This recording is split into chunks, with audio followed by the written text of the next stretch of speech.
Hello bachcho, let's read the question. Question says, foolish seedling disease of rice led to the discovery of।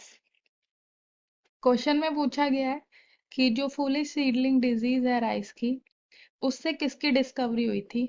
चार option दिए हैं जिसमें first है IAA, that is for auxin, second J, that is for gibberellin, and third ABA, that is for abscisic acid, and 4,2,4-D, that is synthetic auxin.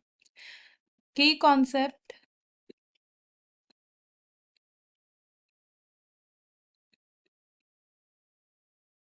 foolish seedling disease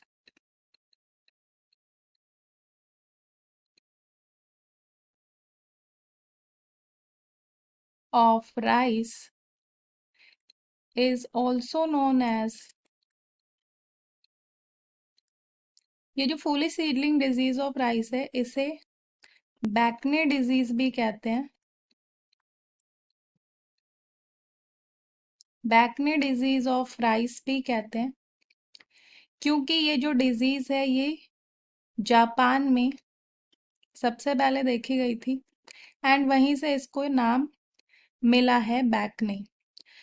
सो ये Japanese word है and the symptom of this disease is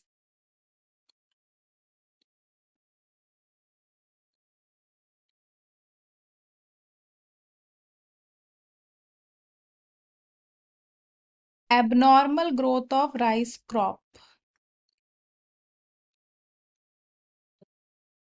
so जो ये disease है इसमें जो rice की crop होती है उनकी एबनॉर्मल ग्रोथ दिखती है।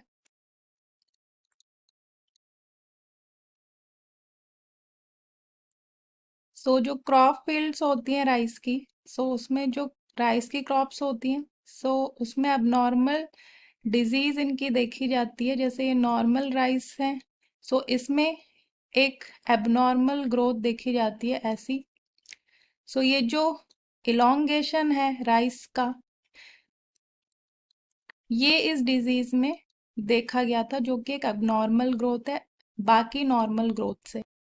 एंड ये जो बैकने डिजीज है इसे राइस में जो फंगस कॉज करता है वो है जिब्रेला फ्यूजिकोराई।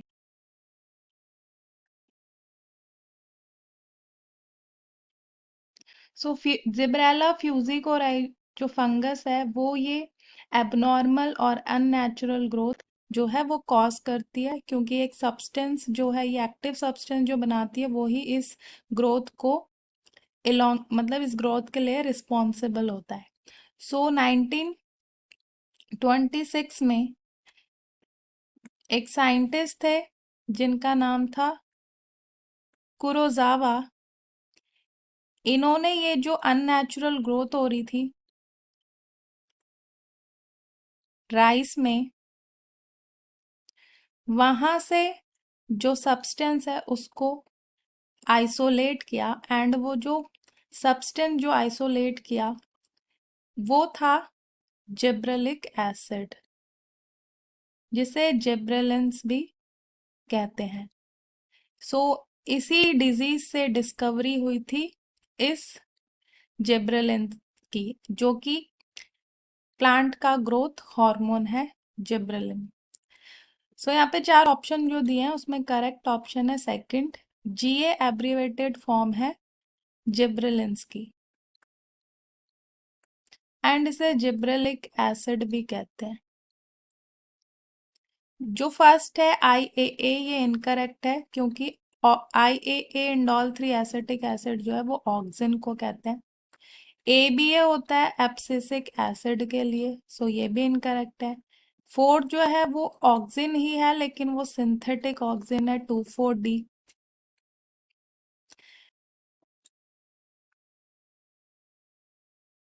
ये भी इनकरेक्ट है।